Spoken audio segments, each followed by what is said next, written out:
money to offer the SCOG grant. So it says federal because it is, but schools kind of choose how to award that. If you're majoring, you're thinking about education, there is the TEACH grant. That's a federal grant for students that are looking, they're highly qualified students looking to teach in high need fields. And then from the state, there's the Ohio College Opportunity Grant. Again, that's based on the SAI. So the Pell Grant for 24-25, so the year that we're currently in, $73.95 is the highest Pell Grant, and again, that's based on the SAI results, or it could be determined by poverty tables. So you might not qualify for it based on your SAI, but you might qualify on your percentage of the poverty table, or vice versa. SCOG, it can be up to $4,000. Again, it varies based on the institution. I mentioned the government gives us the pool of funding, and then we determine how to award it. So as you're comparing financial aid packages, you might get SCOG at one school and not another, or they may be different amounts. And again, that's because us as schools get to make the rules on SCOG. But we have to award it to students with exceptional financial need. The TEACH grant is up to $4,000. It's been under that for several years just because of things happening in Congress. I think the amount is $37.72. And then the Ohio College Opportunity Grant. Luckily, the governor has been putting lots more money into higher ed, so that did go up this year to $4,000 for public schools. You have to be at the main campus, can't be at a branch campus, but $4,000 for public schools, and then $5,000 for private and nonprofit schools. And again, you have to have an SAI of 3750 or less. And again, you have to use this at an Ohio school.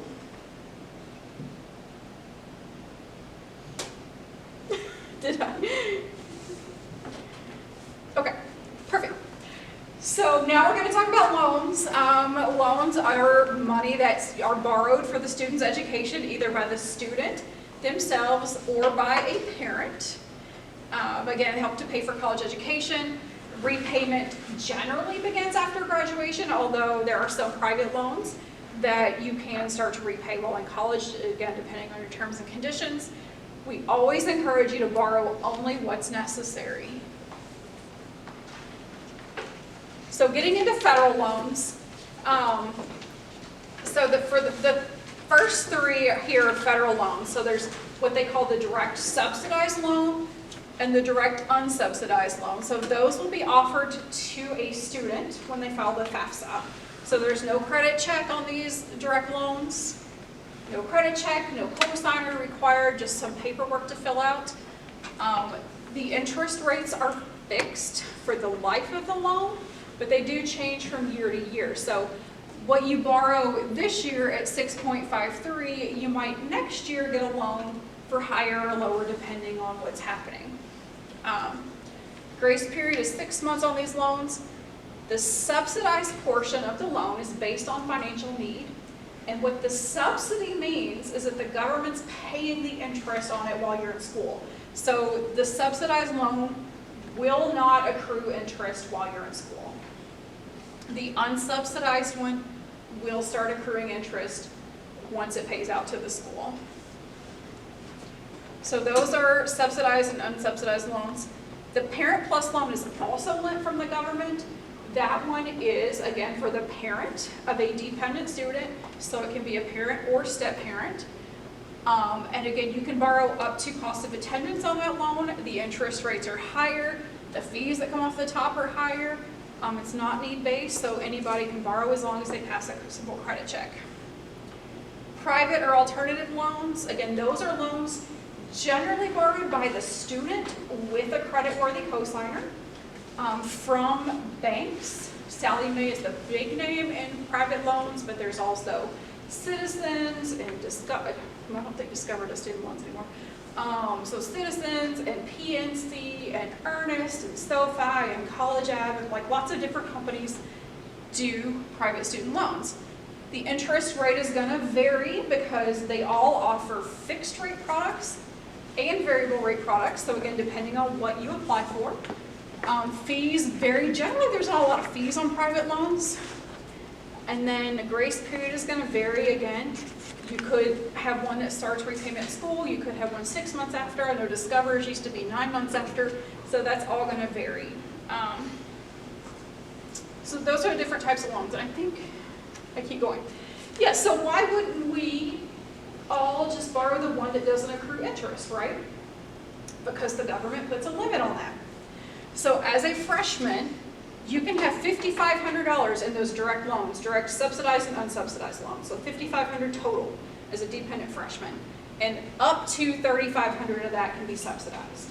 So you may see in financial aid packages, you may see $3,500 subsidized, $2,000 unsubsidized. That's the most common thing to see, right? So $3,500 need-based, $2,000. You might, if you have a high SAI or you have scholarships covering a large portion of it, you might just see $5,500 unsub. So the limit on that goes up another $1,000 as a sophomore. So once you get to be a sophomore, they allow you to have another $1,000 total, and again, that can be subsidized. Junior, senior year, another $1,000. And again, these amounts are really low compared to the cost of a lot of schools, but the government's taking a chance on students, right? There's no cosigner, there's no credit check, there's no collateral. They're just letting you borrow, taking the chance that you're going to graduate, get a job, pay it back. There's also what we call an aggregate limit. So a student, a dependent student, can only borrow $31,000 from the government in the course of their undergraduate degree. Up to $20,000, $23,000 of that can be subsidized. So you think about it, they put these limits on it so students don't get into big trouble borrowing from them. Any questions about loans before we move on? I know, eyes are starting to glaze over. We'll get there. Federal work study. So again, federal work study can allow a student to work to earn some of that money for expenses. You can receive a paycheck. You might get work study through non-monetary compensation. Like if you're an RA, you might get your dorm and meal plan paid for, or a portion of it. Employment can be on or off campus. Most of the time it's going to be on campus, but there are some programs that have off-campus locations. I know I was talking to someone at Sinclair, because they're a community college down in Dayton. They have a lot of partnerships in the community, so they have students that do work study off campus.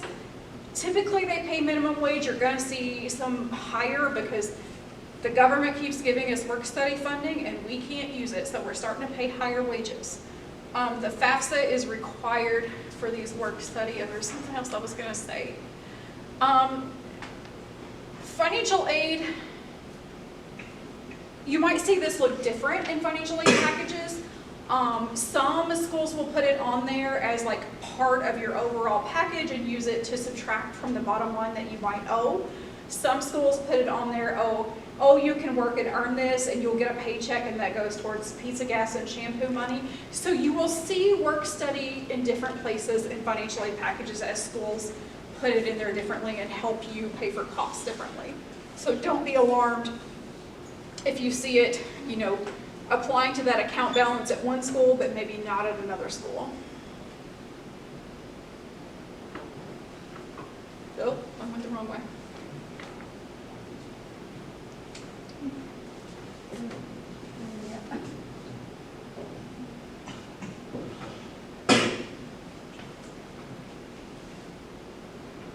Maybe I'm done. Yeah. I'm close. I know I'm close. So next steps, right? So once the FAFSA is filed, colleges create aid offers for students once the FAFSA is received. And generally, it's accepted students. So we generally don't bother with sending aid offers to students who aren't accepted for admission, right? So you're accepted for admission. We get the FAFSA. We'll send aid offers out. The timeline of that, again, last year was a disaster. Previously when everything was on time, generally the first aid offers went out around December 1st. But again, it's going to be all over the map. Some of the smaller private schools send them out early, and then the state schools are going to wait until later once they get costs, once they determine some things. But again, make sure you're following deadlines and know when that's going to happen. Again, aid offers become available in winter, spring. It's going to be more like late winter, early spring this year. at the earliest. Again, follow up with your aid office at the school you decide to attend. So make sure you've got all your forms in, you've done everything that you need to do.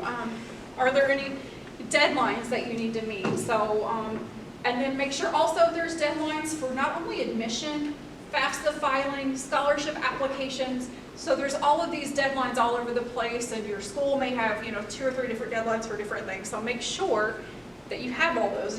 You have 3 or 4 or 5 schools, you might have deadlines all over the place. So make sure you know what those are. And again, make sure you're completing any additional required paperwork.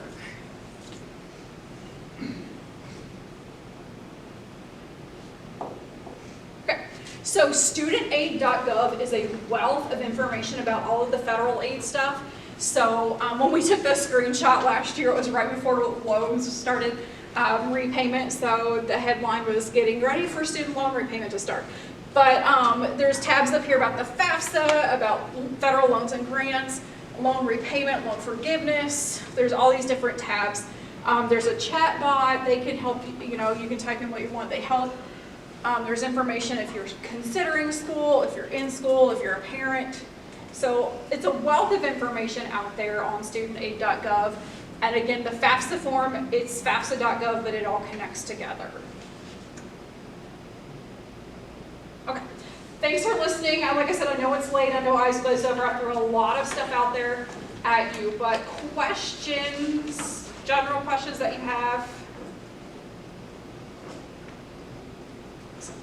Well, as always, I will stay if people have individual questions to their particular situation. I'm happy to help with that, but thank you for coming.